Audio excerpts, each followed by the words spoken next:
ஹல்லேலூயா. கர்த்தரும் உலக இரட்சகருமான இயேசு கிறிஸ்துவின் நாமத்தினாலே உங்களை யாவரையும் வாழ்த்து வரவேற்கிறேன். பிரியமானவர்களே, இந்த நாளிலே கூட உங்களை சந்திப்பதில் மிகுந்த சந்தோஷம் அடைகிறேன். இந்த நாள் ஒரு விசேஷத்த ஒரு நாள்.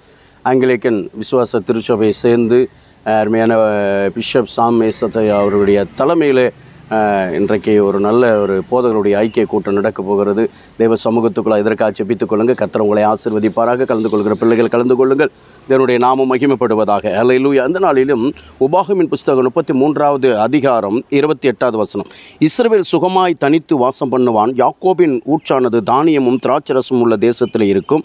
அவருடைய வானம் பனியை பெய்யும் என்று சொல்லப்படுகிறது. பிரியமானவர்களை, யாக்கோபு தனித்து வாசம் பண்ணுவான். அவன் தனித்து வாசம் பண்ணினாலும் அவனுடைய வாழ்க்கை என் அன்பு தெய்வ பிள்ளையை திராட்சரசமும் என் அன்பு தெய்வ பிள்ளையே தானியமும் நிறைந்திருக்கிற இடத்துல இருக்கும் என்று சொல்லி வேதம் சொல்கிறது. இன்றைக்கு ஒருவேளை நீ தனித்து இருக்கலாம். ஒருவேளை நீ அன்பு தேவ பிள்ளை எல்லாராலும் கைவிடப்பட்ட நிலைமை போல இருக்கலாம். ஆனால் கர்த்தர் உன் கூட இருக்கிறார். உன் கூட இருக்கிற தேவன் உன்னை வெறுமையாக விட மாட்டார். தானியமும் திராட்சரசமும் நிறைந்திருக்கிற ஒரு வாழ்க்கையிலே கர்த்தர் உன்னை நடத்தி உன்னை ஆசீர்வதித்து உன்னை உயர்த்த இயேசு போதுமானவராக இருக்கிறார். ஒன்றுமே இல்லை, பஞ்சமாக இருக்குதுன்னு சொல்லி கவலைப்படுகிறையா? பயப்படாத. கர்த்தர் உன் பஞ்சகாலத்திலும் கர்த்தர் திருப்தியாக்கி நடத்துகிறவர் தான் நம்முடைய தேவனாகிய கர்த்தர் இயேசு என்பதை நாம் அறிந்து கொண்டிருக்கிறோம். அறியும்படியாக கர்த்தர் கிரியை செய்து கொண்டிருக்கிறார். ஆகையால் உங்களுடைய வாழ்க்கையில் என் அன்பு தேவப்பிள்ளை ஒரு குறையும் வராது.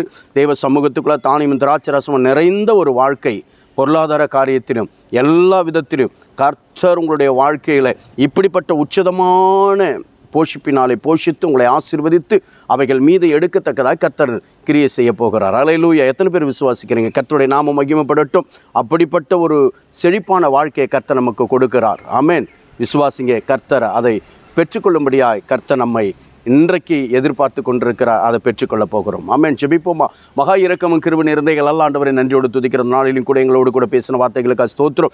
அப்படியே ஆண்டவரே எல்லா பொருளாதார காரியத்திலையும் நாங்கள் செழித்திருக்க கிருபை செய்யும், வழிநடத்தும், ஆசீர்வதிங்கப்பா. இந்த நாளில் நடக்கிற ஆண்டவர் போதகர் கூட்டத்துக்கு ஸ்தோத்திரம். கர்த்தர் இதை அற்புதமாக ஆச்சரியமாக நடத்தி வழிநடத்தும். ஆண்டவரே, இந்த நாளிலும் பிறந்தநாள் திருமணம் கொண்டாடுகிற ஒவ்வொரு அன்பு பிள்ளைகளுக்கு ஜெபிக்கிற ஒவ்வொரு அன்பு பிள்ளைகளும் பிதாகுமார் பரிசுத்த ஆவி நாமத்தில் வாழ்த்தி ஆசீர்வதித்து ஜெபிக்கிற நம்முடைய ஆசீர்வாதத்தின் கரம் கூட இருக்கட்டும். ஒவ்வொரு ஊழியர்களுக்கு சபை மக்களுக்காக ஜெபிக்கிற கர்த்தர் எல்லா காரியத்திலும் பொருளாதாரத்திலே கர்த்தர் ஆசீர்வதித்து உயர்த்தும். இயேசுவின் நாமத்தில் ஜெபிக்கிறங்கள் ஜீவனுள்ள நல்ல பிதாவே.